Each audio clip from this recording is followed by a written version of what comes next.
आप यकीन नहीं करेंगे कि इस दोहरे हत्या के संदिग्ध ने क्या किया। इससे पहले कि उसे अपने घर से हाथ ऊपर करके सिर्फ तौलिया पहनकर बाहर आने के लिए मजबूर किया गया, उसने कथित तौर पर चैट जीपीटी को हत्या में साथी बनाने की कोशिश की। जब अधिकारी दक्षिण फ्लोरिडा विश्वविद्यालय के 2 लापता छात्रों की तलाश कर रहे थे, उसने हत्या से पहले और बाद में एआई से क्या पूछा। लॉ एंड क्राइम पर इस मामले की पड़ताल कर रहे हैं। मैं क्रिस स्टीवर्ट हूं।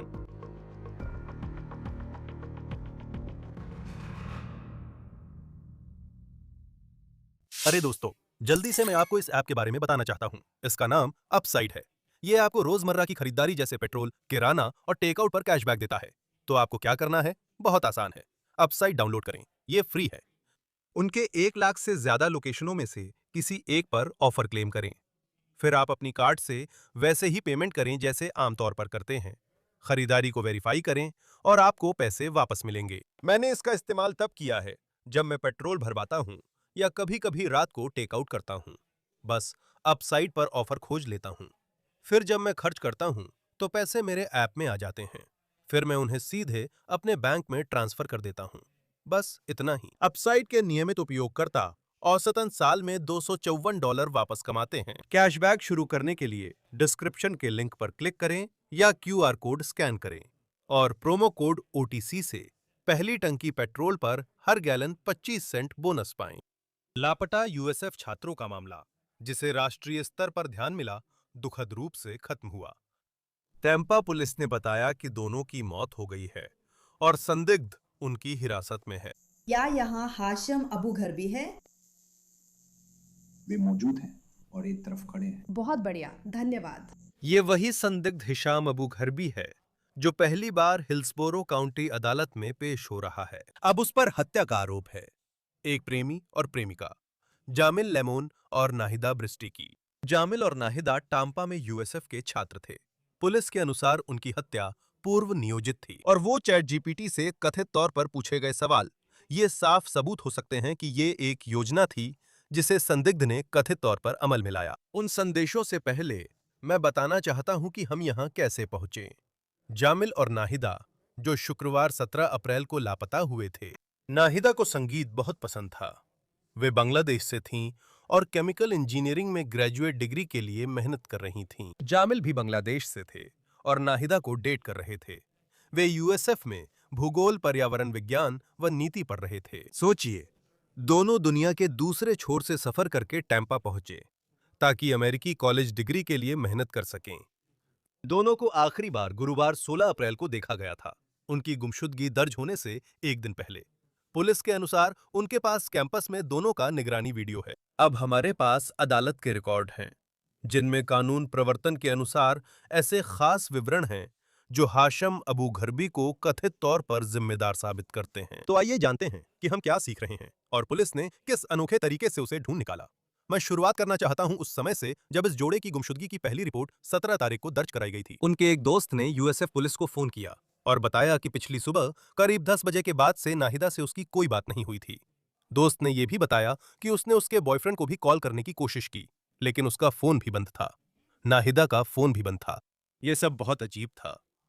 दोस्त ने बताया कि आखिरी बार उसने जमिल से 16 तारीख दोपहर 3 बजे बात की थी। पुलिस ने दंपत्ति के दोस्तों से बात की।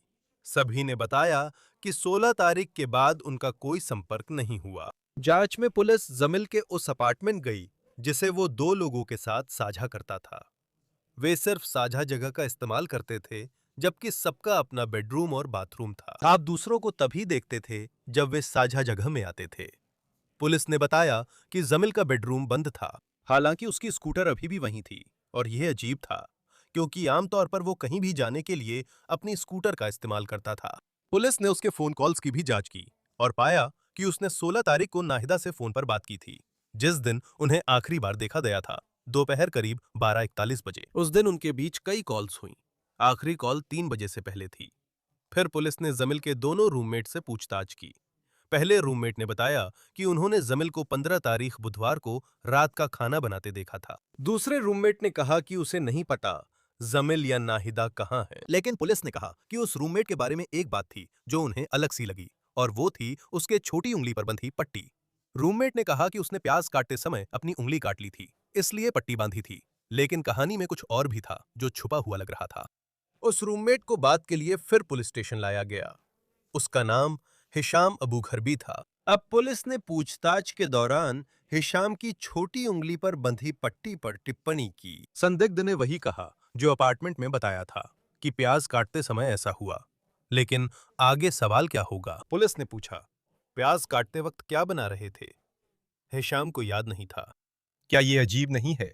हिशाम ने कहा, लापता जोड़ा पहले कभी उसकी कार में नहीं बैठा था और वो कभी क्लियर वाटर नहीं गया। ये दोनों बयान अहम है क्योंकि पुलिस ने उसे नहीं बताया था कि वे उसकी गाड़ी और मोबाइल ट्रैक कर रहे थे।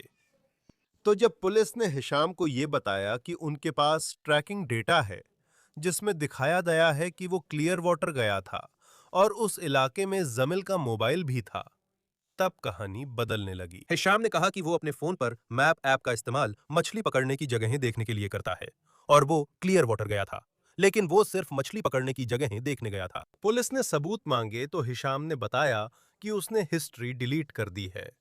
जैसे जैसे नई जानकारी आ रही है, कहानी बदल रही है। पुलिस ने यह भी कहा कि उन्होंने जेमिल के फोन को ट्रेस किया और उनका कहना है कि वो फोन भी हिशाम की कार के साथ उसी दिशा में जा रहा था और ये सिर्फ एक संयोग नहीं हो सकता, है ना? फिर कहानी दोबारा बदल गई और उसने माना कि जमिल उसकी कार में था और उसकी गर्लफ्रेंड भी साथ थी। हिशाम ने बताया कि जमिल ने उसे क्लियर वाटर जाने का कारण नहीं बताया। उसने केवल कहा कि उसने उस जोड़े को बीच पर उतारा था और फिर कभी नहीं देखा। अब साफ तौर पर जब आप ये सब सुनते हैं तो कहानी ऊपर से ही बहुत संदिग्ध लगती है। फिर पुलिस ने अपार्टमेंट की गहराई से जांच की और कचरे में कुछ चौंकाने वाली चीजें मिली। पुलिस ने बताया कि डक्ट टेप पर सफेद टिश्यू चिपका था और उस पर खून जैसा कुछ था।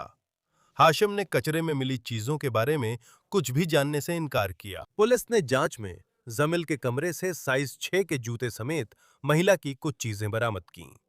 ये वही जूते थे जो निगरानी वीडियो में नाहिदा ने पहने थे जब उन्हें आखिरी बार कैंपस में देखा गया था। दूसरे रूममेट ने बताया कि 17 तारीख को, जिस दिन उस जोड़े के लापता होने की रिपोर्ट दर्ज हुई, उसने हाशिम को ट्रॉली से कई गत्ते के डिब्बे अपार्टमेंट के पास डंपस्टर तक ले जाते देखा। अदालत रिकॉर्ड के अनुसार हाशिम ने कहा कि वो सिर्फ पुराने कपड़े थे। अब पुलिस एक संदिग्ध पर ध्यान दे रही है। ये कहानी बिखरती दिख रही है। फिर वे हिशाम की मां के पास जाते हैं जिन्होंने बेटे को बचाने की कोशिश नहीं की। उन्होंने कथित तौर पर पुलिस को बताया कि 18 तारीख की रात उनके बेटे के हाथ में प्याज काटने से कोई कट नहीं था। उन्होंने ये भी बताया कि उनके बेटे को गुस्से की समस्या थी। तो पता चला कि प्याज से हुआ कट कथित तौर पर हिशाम के शरीर पर एकमात्र कट नहीं था। पुलिस ने बताया कि जब उन्होंने उसकी जांच की तो उन्होंने देखा कि उसकी बांह पर एक ताजा कट था और उसके दोनों पैरों पर भी कट के निशान थे। अधिकांश हिस्सों में अपार्टमेंट साफ दिखा, लेकिन फिर पुलिस ने अपने फॉरेंसिक औजारों में से एक खास रसायन इस्तेमाल किया और उससे ऐसा लगा कि हर जगह खून के निशान थे। कथित तौर पर अपार्टमेंट के प्रवेश क्षेत्र में, रसोई से होते हुए गलियारों में और हिशाम के बेडरूम तक। पुलिस ने खून के निशान का पीछा कर एक गुलाबी क्लच और उसमें नाहिदा ब्रिस्टी का पहचान पत्र पाया। हिशाम के फोन की तलाशी में कई दिलचस्प और परेशान करने वाली बातें सामने आईं, जिसमें जोड़े के लापता होने से करीब 10 दिन पहले की गई खरीदारी भी शामिल थी। आप देख सकते हैं कि 7 अप्रैल को हिशाम ने अमेज़न से डक्ट टेप खरीदी। फिर कुछ दिन बाद उसने फायर स्टार्टर, चारकोल, कचरे के बैग और लाइटर फ्यूल खरीदा। उसने डोर डैश पर लाइसोल वाइप्स और फरवरी के लिए भी ऑर्डर दिया। और अब हम इन चैट जीपीटी सवालों पर आते हैं। इनमें दिखाया गया कि हिशाम ने पूछा, अगर किसी को काले कचरे के बैग में डालकर डंपस्टर में फेंका जाए तो क्या होगा? जब चैट जीपीटी ने कहा यह खतरनाक है, हिशाम ने पूछा, वे कैसे पता लगाएंगे? उसने कार का वीआईएन नंबर बदलने के बारे में भी पूछा। उसने पूछा, क्या वो बिना लाइसेंस घर में बंदूक रख सकता है? और फिर बाद में उसने कथित तौर पर अमेज़न से नकली दाढ़ी खरीदी और हिशाम ने पूछा, उद्धरण, क्या हिल्सबरो स्टेट पार्क में कारों की जांच होती है? फिर पुलिस का कहना है कि उन्होंने फोन की तलाशी ली और उसमें दिखा कि वो 17 अप्रैल की सुबह के शुरुआती घंटों में बाहर घूम रहा था। पुलिस का कहना है कि उन्होंने उसे पूरे समय ट्रैक किया। पुलिस का कहना है कि कार सुबह 1 बजे उसके सेलफोन से जुड़ी थी और उसने अपने अपार्टमेंट से हार्वर्ड फ्रैंकलिन ब्रिज तक गाड़ी चलाई। पुलिस के मुताबिक फोन से पता चलता है कि वो पुल के बीच रुका और 3 मिनट बाद फिर गाड़ी चलाने लगा। फिर हिशाम का फोन उसके अपार्टमेंट लौट गया, लेकिन मामला खत्म नहीं हुआ। करीब 1.5 घंटे बाद फोन फिर से चलने लगा। आखिरकार फोन ईस्ट 22वीं स्ट्रीट पहुंचता है। इसे याद रखें, ये जरूरी है। अगले कुछ दिनों में हिशाम ने चैट जीपीटी से और भी चौंकाने वाले सवाल पूछे, जैसे क्या कोई ऐसा है जो स्नाइपर की गोली सिर में लगने के बाद भी बच गया हो? उसने पूछा, क्या मेरे पड़ोसी मेरी बंदूक की आवाज सुनेंगे? फिर उसने पूछा, क्या एप्पल जान पाएगा कि पुराने यूजर के बाद नया आईफोन यूजर कौन है? उसने पूछा, उद्धरण, क्या पानी का कोई ऐसा तापमान होता है जो तुरंत जला दे? सबसे गंभीर चैट जीपीटी सवाल 23 तारीख को आया, जब जोड़े के लापता होने की रिपोर्ट 6 दिन पहले हुई थी। जब ये कहानी राष्ट्रीय खबर बनी और हम सब सोच रहे थे क्या हुआ, तब वो पूछ रहा था, कथित तौर पर लापता संकटग्रस्त वयस्क का क्या मतलब है? जमिल लाइमन और नाहिदा प्रिस्टी को कानून प्रवर्तन एजेंसियों ने भी ऐसा ही माना। पुलिस ने पुल के पास सड़क पर तलाशी के दौरान एक बड़ा कचरे का बैग पाया। पुलिस ने नोट किया कि कचरे के बैग से वही बदबू आ रही थी जो कथित तौर पर उन्हें हाशम के अपार्टमेंट में महसूस हुई थी। बैग के अंदर उनका कहना है कि उन्हें एक आदमी की लाश मिली, उद्धरण, जो सड़ने की उन्नत अवस्था में थी। वे कथित तौर पर इसकी पुष्टि करते हैं कि वो जमिल की लाश थी। पुलिस के मुताबिक उसके धड़ पर चोटें थीं, टांगें कूल्हे के पास गहराई से काटी गई थीं, ताकि उसके शरीर को मोड़कर बैग में रखा जा सके। उसकी कलाई व टखने बंधे थे और वो नग्न था। तो आज सुबह जो मानव अवशेष हमें मिले थे वो एक ही शरीर था और उसकी पहचान जमिल के रूप में की गई है। हम अभी भी नाहिदा की सक्रिय रूप से तलाश कर रहे हैं। और एक बार फिर मैं समुदाय से निवेदन करता हूं, अगर आपके पास कोई जानकारी है कि आपने उन्हें कहां देखा है या हाल ही में देखा है, तो कृपया इसकी रिपोर्ट करें। हिल्सबरो काउंटी शेरिफ कार्यालय को तुरंत सूचित करें ताकि हम उन्हें सुरक्षित ला सकें। हमारे पास कोई संकेत नहीं है कि वो है या नहीं। हम नाहिदा को वापस लाने की पूरी कोशिश कर रहे हैं। पोस्टमार्टम में पता चला कि उसकी मौत चाकू मारने से हुई थी। इस रिकॉर्डिंग के समय तक नाहिदा का शव अभी तक नहीं मिला है, लेकिन पुलिस ने अदालत के रिकॉर्ड में कहा है कि उन्हें लगता है कि वो भी उसी स्थिति का शिकार हुई जैसा कि उनके बॉयफ्रेंड जमिल के साथ कथित तौर पर हुआ था। अदालत के दस्तावेजों के अनुसार पुलिस का मानना है कि हाशम ने जमिल और नाहिदा पर धारदार हथियार से कई बार वार किया। वे कहते हैं कि उसने कथित तौर पर घटना स्थल की सफाई करने के लिए सामान खरीदा था। जमिल का शव कथित तौर पर पुल के किनारे फेंका गया था। और यही सब शुक्रवार 24 अप्रैल को हुआ, एक हफ्ते बाद, जब उस चिंतित दोस्त ने कहा था कि उसने जामिल या नाहिदा को नहीं देखा। अधिकारियों ने हाशम को हिरासत में लिया जब वो सिर्फ तौलिया पहनकर मां के घर से हाथ ऊपर करके बाहर आया। आज लगभग सुबह 9 बजे हमें घरेलू हिंसा की शिकायत मिली। यूनिट्स मौके पर पहुंची। हमें पता था कि यह संदिग्ध का घर है। यूनिट्स मौके पर पहुंची। हम परिवार को घर से बाहर निकालने और उन्हें सुरक्षित स्थान पर पहुंचाने में सक्षम रहे। उस समय हमने संदिग्ध को हमारे डिप्टी अधिकारियों के सामने बाहर आने का आदेश दिया। उसने मना कर दिया। यह करीब 20 मिनट तक चलता रहा। संदिग्ध को आदेश देना जारी रखा गया। उसने कोई जवाब नहीं दिया, ना ही वो बाहर आया। उस समय स्वॉट टीम को तैनात किया गया। स्वॉट मौके के लिए रवाना हुई और लगभग सुबह 10:36 बजे स्वॉट मौके पर पहुंच गई। इसके बाद स्वॉट ने मोर्चा संभाला और संदिग्ध को घर से बाहर आने का आदेश दिया। उस समय वो शांतिपूर्वक बाहर आया और उसे हिरासत में ले लिया गया। ये संदिग्ध पर लगे आरोप हैं। संदिग्ध का नाम हिशाम है। ये साफ नहीं है कि घर में क्या हुआ जिससे घरेलू हिंसा की कॉल आई। सप्ताहांत में आरोप बढ़कर प्रथम श्रेणी हत्या के 2 मामलों में बदल गए। शनिवार को हिशाम पहली बार हत्या के आरोप में अदालत में पेश हुए। फिलहाल उनका प्रतिनिधित्व अदालत द्वारा नियुक्त वकील कर रहा है और वे अभी जेल में हैं। और उनसे उम्मीद की जा रही है कि वो मंगलवार को एक बार फिर अदालत में पेश होंगे, जहां उनकी हिरासत पर सुनवाई होगी। इस विषय पर बात करने के लिए हमारे साथ हैं फ्लोरिडा के पाम बीच काउंटी के पूर्व सरकारी अभियोजक डेव एरनबर्ग। लॉ एंड क्राइम पर आपको पाकर हमेशा अच्छा लगता है। आप जानते हैं, चैट जीपीटी वाला हिस्सा, ये पढ़ना वाकई हैरान करने वाला है कि उसने कथित तौर पर इन हत्याओं से पहले और बाद में एक चैटबॉट से क्या-क्या पूछा। मेरा मतलब है, एक पूर्व अभियोजक के तौर पर, अगर आपके पास ऐसा सबूत हो और चैट जीपीटी भी नया है, तो इसका केस पर क्या असर होगा? अगर अपराधी इतने बेवकूफ न होते तो अभियोजकों का काम बहुत मुश्किल होता, क्योंकि उनके पास कोई खास क्रांतिकारी तकनीक नहीं है। मेरा मतलब है हम लोग काफी समय से एआई का इस्तेमाल कर रहे हैं। हम लंबे समय से गूगल इस्तेमाल कर रहे हैं, फिर भी अपराधी सोचते हैं कि ये प्लेटफॉर्म्स पूरी तरह गुमनाम है, जहां उनका कोई सुराग नहीं मिलता और वे कुछ भी करें तो पता नहीं चलता कि उन्हें कैसे ट्रेस करें। लेकिन हम सब जानते हैं कि उसे कैसे ट्रेस किया जाता है, और यह बहुत आसानी से ट्रेस किया जा सकता है, भले ही आप इनकॉग्निटो मोड में जाएं। और इसलिए जब आप ऐसी चीजों के लिए सर्च करते हैं, जैसे कि अरे क्या मैं किसी लाश को डंपस्टर में डाल सकता हूं, चैट जीपीटी कह रहा है ये खतरनाक है, मत करो। फिर आप आगे बढ़ते हैं और जिनकी कथित तौर पर हत्या की है उनकी कुछ चीजें डंपस्टर में फेंक देते हैं। ये आपके लिए अच्छा नहीं है। और फिर आप उन चीजों के बारे में झूठ बोलते हैं जिन्हें डिजिटल सबूतों से आसानी से झुठलाया जा सकता है। तो ये आदमी इसके लिए तैयार नहीं था, उसे इसकी सजा मिलेगी। एकमात्र चीज जो हमें नहीं पता वो ये है कि पहली बात, महिला पीड़िता का शव कहां है, और साथ ही यहां मकसद क्या है, हमें यह अभी तक नहीं पता। हमें पता है वो जमील का रूममेट था और जमील नाहिदा को डेट कर रहा था, पर उसने कथित तौर पर ऐसा क्यों किया, ये हमें नहीं मालूम। आप जानते हैं, हमने पहले भी ऐसे मामलों पर चर्चा की है जहां संदिग्ध अपना फोन पीछे छोड़ता या बंद कर देता है, क्योंकि उसे पता होता है कि एजेंसियां उसे ट्रैक कर सकती हैं।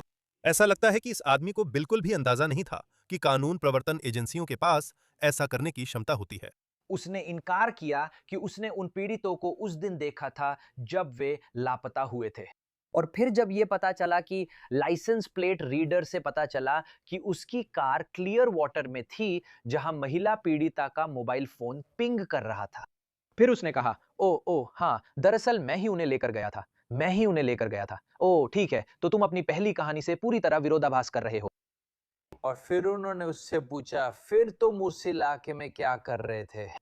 जब तुम उन्हें वहां लेकर गए, उसके बाद भी वो उसी इलाके में था जहां फोन की लोकेशन भी आ रही थी। उसने कहा कि वो सिर्फ वहां मछली पकड़ने की जगहें देखने गया था, जैसा अभियोजकों के दस्तावेजों में है। फिर अभियोजक ने कहा, ठीक है, हमें कोई सबूत दिखाओ। उसने कहा, मैंने मैप्स यानी मैप्स ऐप का इस्तेमाल किया था, मैंने मैप्स ऐप का इस्तेमाल किया था। उन्होंने कहा, बहुत बढ़िया, हमें वो दिखाओ। उसने कहा, ओ, मैंने ऐप इस्तेमाल करने के सारे सबूत डिलीट कर दिए, मैंने अपने फोन से लोकेशन हिस्ट्री डिलीट कर दी, माफ कीजिए।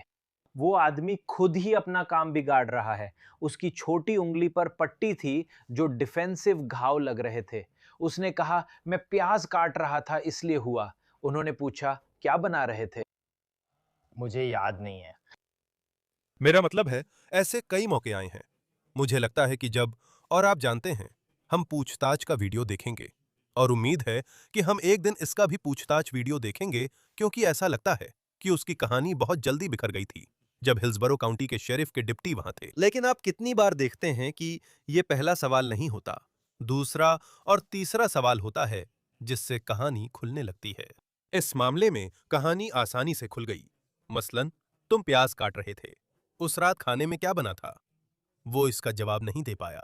मुझे याद आता है जब होमर सिम्पसन से सवाल पूछा गया था और उसे बस अपना नाम बताना था। उनसे उनका नाम पूछा गया और उन्होंने कहा, मुझे नहीं पता। मेरा मतलब है, यही तो बात है, मैं प्याज काट रहा था। ओह, तो आप क्या बना रहे थे? मुझे याद नहीं है, जैसे ठीक है, कोई बात नहीं भाई। मेरा मतलब है, फिर उन्हें सीवीएस की रसीद मिलती है जिसमें कचरे के बैग्स और लाइसॉल वाइप्स जैसे सामान हैं जो लाश को ठिकाने लगाने में काम आ सकते हैं। मेरा मतलब है, जैसे उन्होंने उसे पकड़ लिया, उन्होंने इस आदमी को पकड़ लिया। मेरा मतलब है, उन्होंने कचरे में इस्तेमाल की हुई सिल्वर डक्ट टेप के टुकड़े भी पाए। जैसा कि हर किसी के घर में सिल्वर डक्ट टेप होता है, कथित हत्या के बाद उन्होंने डक्ट टेप के अंदर खून भी दिखाया। मेरे दिमाग में सिर्फ एक सवाल है, उसने ऐसा क्यों किया? मुझे लगता है कि बस वक्त की बात है जब हमें उस लड़की की लाश मिल जाएगी जिसे उसने कथित तौर पर मारा था। मेरा मतलब है, पहली लाश पुल के पास मिली थी, शायद उसकी भी वहीं हो। हाँ, और मेरा मतलब है, उसने कुछ चीजें सीवीएस से डोर डैश के जरिए भी मंगवाई थीं। तो ये भी एक और चीज है जिसे आप आसानी से ट्रैक कर सकते हैं। मेरा मतलब है, मैं बिल्कुल नहीं चाहता कि, आप जानते हैं, इन कामों के बाद कैसे बच निकला जाए इसका जवाब किसी को दे दूं। लेकिन ये आदमी तो ऐसा लगता है जैसे उसे बिल्कुल भी अंदाजा नहीं था। सौभाग्य से इसे सुलझाने की कोशिश कर रहे कानून प्रवर्तन के लिए ये अच्छा रहा। ये बहुत परेशान करने वाला है। असल में जब आप सोचते हैं कि उस कचरे के बैग में कथित तौर पर जेमिल की लाश मिली, उनके पास दूसरी लाश नहीं है लेकिन डीएनए है, ये कितना अहम होगा। और निश्चित रूप से उसके परिवार को सुकून देने के लिए आप उसकी लाश को पाना चाहेंगे ताकि आप जानते हैं उस हिस्से के लिए कुछ कर सकें। लेकिन अगर सिर्फ केस चलाने की बात करें, किसी पर हत्या का आरोप लगाने की, जैसे उन पर लगाया जाएगा जैसे नाहिदा के लिए लगाया गया है, लेकिन हमारे पास उसकी लाश अभी नहीं है, सिर्फ डीएनए है। जूरी के सामने केस मजबूत बनाने में वो डीएनए कितना ताकतवर है। डीएनए बहुत बढ़िया है और अब हम उस दौर में हैं जहां जूरी सदस्य डीएनए को समझते हैं और जानते हैं कि ये कितना ताकतवर है। हम ओजे सिम्पसन के जमाने से बहुत आगे आ चुके हैं जब हमने उनके सामने डीएनए पेश किया था और जूरी सदस्य हैरान थे, ये क्या है? छोड़ो, दस्ताने फिट नहीं हुए तो छोड़ दो। डीएनए उतना ही निर्णायक है जैसे आपके पास उसकी वीडियो रिकॉर्डिंग हो। ये बहुत जरूरी है। जहां तक शव की बात है, अभियोजक चाहेंगे कि शव मिल जाए, लेकिन यह जरूरी नहीं है। आप हत्या के आरोप लगा सकते हैं और यहां हत्या के 2 आरोप लगाए गए हैं, भले ही दूसरा शव न मिला हो। और उन्होंने उस पर शव के साथ छेड़छाड़ करने का भी आरोप लगाया है, एक मृत शरीर के साथ। तो ये यहां किसी चीज को छुपाने का संकेत देता है। उस पर आरोप है कि वो चीजों को इधर उधर कर रहा था। मेरा मतलब है, मुझे लगता है कि आरोपी के परिवार का इंटरव्यू भी बहुत कुछ बताता है। उन्होंने उसकी मां से बात की, उसकी मां ने कहा हाँ, उसका गुस्सा तेज है। ये अच्छा नहीं है जब आपकी अपनी मां ही पुलिस को आपके खिलाफ सबूत दे रही हो। हाँ, मुझे पता है कि लगभग 1 हफ्ते तक उन्हें लापता और खतरे में माना गया था। ऐसा लग रहा था कि कानून प्रवर्तन को जल्दी ही शक हो गया था, खासकर इस रूममेट पर। और यह भी दिलचस्प था, आप जानते हैं, उसका तौलिया पहने हुए, हाथ हवा में उठाए हुए वीडियो जब स्वॉट टीम उसे बाहर ले जा रही थी, वो किसी तरह की घरेलू विवाद से जुड़ी कॉल से जुड़ा हुआ था। तो उस हिस्से के बारे में अभी ज्यादा जानकारी नहीं है। जब मकसद की बात आती है, तो क्या आपको इस मामले में कोई मकसद चाहिए? ऐसा लगता है कि अगर आप एक अभियोजक हैं, तो आपके पास वो सब कुछ है जो आपको चाहिए। मुझे पता है कि ये अच्छा होता अगर होता, लेकिन कोई भी मामला पूरी तरह तयशुदा नहीं होता। जितने कारण और सबूत दिए गए हैं, अभियोजकों ने जो रखा है, मकसद के बिना भी मामला मजबूत लगता है। हाँ, जूरी के सदस्य हमेशा कारण जानना चाहते हैं। तो मकसद होना अच्छा है, लेकिन यह हत्या के मामले का अनिवार्य हिस्सा नहीं है। आपको मकसद दिखाना जरूरी नहीं है, आपको इसे साबित करने की जरूरत नहीं है। आप बस चाहते हैं क्योंकि जूरी सवाल पूछेगी। इससे मुझे ब्रायन कोबर्गर केस याद आया, जहां उसके खिलाफ काफी सबूत थे।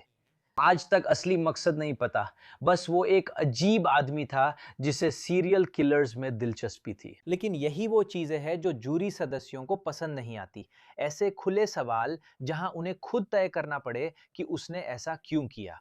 कोई ऐसा क्यों करेगा? और कुछ जूरी सदस्यों के लिए इससे उचित संदेह भी पैदा हो सकता है, लेकिन यहां ऐसा नहीं है, यहां पर्याप्त सबूत हैं। मुझे लगता है जैसे जैसे मामला आगे बढ़ेगा, हमें पता चलेगा उसने कथित तौर पर ऐसा क्यों किया। और अगर हम चैट जीपीटी वाले हिस्से पर वापस जाएं, क्योंकि मुझे पता है, जब आप एक अभियोजक थे, मेरा मतलब है, मुझे यकीन है कि ऐसे बहुत सारे मामले रहे होंगे। गूगल सर्च हिस्ट्री किसी शख्स के बारे में बहुत कुछ बता सकती है, और कई हाई प्रोफाइल मामलों में लोग सर्च इंजन का इस्तेमाल करते हैं, और वो संदिग्ध लगता है। ऐसा लगता है कि इन चैटबॉट्स के साथ जब कोई ऐसा सवाल डालता है कि अपराध को कैसे छुपाया जाए, जैसा कि यहाँ कथित तौर पर दिख रहा है, तो यह और भी ज्यादा व्यक्तिगत लगता है। यह कुछ अलग सा लगता है। जैसे आपने इन चैटबॉट्स को कैसे देखा है, और यह तथ्य कि लोगों ने वास्तव में उनसे मदद मांगी है कथित तौर पर अपराध छुपाने में, जैसे यह कुछ ऐसा है जिसे अभियोजक इस्तेमाल कर पाएंगे जब यह और ज्यादा आम हो जाएगा। हाँ, कोरी रीचन्स को ही याद कीजिए, जो यूटा की वो मां है जिसने कई बार पति को जहर देने की कोशिश की और अंततः मार डाला। वो गूगल पे जहर के बारे में, कौन सी जेल जाना बेहतर होगा और ऐसी चीजों के बारे में सवाल कर रही थी, जैसे कि वाह, ऐसा लगा मानो वो सीधे सीधे पूछ रही हो कि क्या ये सवाल सीधे अभियोजकों को ही भेजना है। ये बस समय बचाता है, बजाय इसके कि आप इसे गूगल पर डालें, क्योंकि आखिरकार ये अभियोजकों के हाथ में ही आने वाला है। यही बात है यहां। ये लोग, जैसा मैंने कहा, अपराधी बेवकूफियां करते हैं। मेरा मतलब है, वे अपनी जेल की कोठरी से फोन कॉल करते हैं और उन्हें बताया जाता है कि रिकॉर्डिंग का सबूत के तौर पर इस्तेमाल किया जा सकता है कि ये कॉल रिकॉर्ड की जा रही है। अभियोजक रिकॉर्डिंग्स की जांच करते हैं, फिर भी लोग जेल कॉल्स में खुद को फंसा लेते हैं। तो गूगल सर्च के मामले में अलग क्यों सोचे? और इस तरह वो सप्ताहांत में पहली बार पेश होता है। शनिवार को था। उसकी हिरासत की सुनवाई मंगलवार को है। उसका प्रतिनिधित्व अदालत की ओर से नियुक्त बचाव वकील कर रहा है। आप इस मामले का बचाव कैसे करेंगे? आगे कैसे बढ़ेंगे? जितनी वजहों की हमने चर्चा की है, उससे अभियोजकों का मामला मजबूत लगता है। खासकर डिजिटल सबूत हर्षम के लिए घातक हैं। हाँ, अगर दूसरी पीड़िता की लाश नहीं मिली तो आप वही और मकसद की कमी बार बार उठाते हैं। आप पुलिस को भी दोष देते हैं। आप कहते हैं कि पुलिस ने जल्दबाजी में नतीजा निकाल लिया और बिना सभी सही प्रक्रियाओं को अपनाए उन्होंने उसे ही संदिग्ध मान लिया। सच कहें तो पुलिस चाहे कुछ भी कर ले, अच्छे आपराधिक बचाव वकील संतुष्ट नहीं होते। मेरा मतलब है, पुलिस ने 100 चीजें सही की हों, तब भी बचाव पक्ष कहेगा उन्होंने 101वीं चीज सही नहीं की। तो ये तो आम बात है। वे अभियोजन पक्ष से हर बात साबित करने की मांग करेंगे। पूरे मामले को संदेह से परे साबित करने की पूरी जिम्मेदारी उन्हीं की है। वे अभियोजन पक्ष के मामले में कमियां निकालने की कोशिश करेंगे और उम्मीद करेंगे कि वे किसी एक जूरी सदस्य के मन में वाजिब संदेह पैदा कर सके, और वही हंग जूरी कहलाता है। फ्लोरिडा एक मृत्युदंड वाला राज्य है और मैं बस उन जानकारियों के बारे में सोचता हूं जो हमें इस समय पता है, जैसे कि जेमिल का शव जिस हालत में मिला था, उन पर कथित तौर पर चाकू से हमला किया गया था। हम पूर्व नियोजन की बात करते हैं, यहां तक कि 13 तारीख को चैट जीपीटी से कचरे के बैग में शव के बारे में पूछा गया सवाल भी शामिल हैं। क्या यह मामला उस स्तर तक पहुंचता है, अगर उन्हें इसका दोषी पाया जाता है, कि इसमें मृत्युदंड की सजा दी जा सकती है? हाँ, फ्लोरिडा में मृत्युदंड पाना सबसे आसान है, क्योंकि सजा के चरण में मृत्युदंड देने के लिए आपको सर्वसम्मत जूरी की आवश्यकता नहीं होती। ये दोषी ठहराने के समय जरूरी है। सजा के समय मृत्युदंड देने के लिए 12 में से केवल 8 जूरी सदस्यों की जरूरत होती है, जो किसी भी राज्य में सबसे कम है। मृत्युदंड देने के लिए गंभीरता बढ़ाने वाले कानूनी कारक दिखाने और कम से कम एक ऐसे कारक को संदेह से परे साबित करना जरूरी है। और यहां वे शायद ये साबित कर सकते हैं कि ये ठंडे दिमाग से सोच समझकर और पूर्व नियोजित था। ये गंभीरता बढ़ाने वाला एक कानूनी कारक है। मुझे लगता है कि यहां ये सबसे मजबूत गंभीरता बढ़ाने वाला कारक है। आप कह सकते हैं आपको पूर्व नियोजन का सबूत चाहिए। गायब होने वाले दिन सीवीएस से कचरे के बैग, लाइसॉल वाइप्स, फेब्रीज खरीदना कैसा रहेगा? और फिर वे एआई टूल्स जिनका आपने जिक्र किया। अब चैट जीपीटी से शरीर ठिकाने लगाने के तरीके पूछ रहे हैं, जो पूरी तरह पूर्व नियोजित लगता है। इसके अलावा अन्य गंभीरता बढ़ाने वाले कानूनी कारक भी हैं, जैसे क्या यह घिनौना, अमानवीय और क्रूर था? ये दोहरी हत्या है जिसे समवर्ती दोष सिद्धि मान सकते हैं, जिससे पहली दोष सिद्धि का श्रेय भी मिल सकता है, चाहे दोनों एक साथ हुई हों। वो दोहरी हत्या आपको मौत की सजा के लिए कानूनी रूप से पात्र बनाती है। और हम देखेंगे क्या होता है। इस समय ये मामला वाकई बहुत मजबूत लगता है। बहुत ही दुखद स्थिति है जब आप सोचते हैं कि ये दोनों छात्र दुनिया के दूसरे छोर से शिक्षा लेने के लिए साउथ फ्लोरिडा यूनिवर्सिटी आए थे, और फिर ये कथित तौर पर हुआ। हम देखेंगे आगे क्या होता है। डेव एरनबर्ग, लॉ एंड क्राइम पर आपको हमेशा पाकर अच्छा लगता है। हमारे साथ जुड़ने के लिए धन्यवाद। धन्यवाद क्रैश। लॉ एंड क्राइम द्वारा प्रस्तुत ऑन द केस के लिए फिलहाल इतना ही। हमें YouTube और Spotify पर सब्सक्राइब करें, और हम पीकॉक पर भी स्ट्रीम कर रहे हैं। मैं क्रिस स्टुअर्ट हूं। अगली बार फिर मिलेंगे।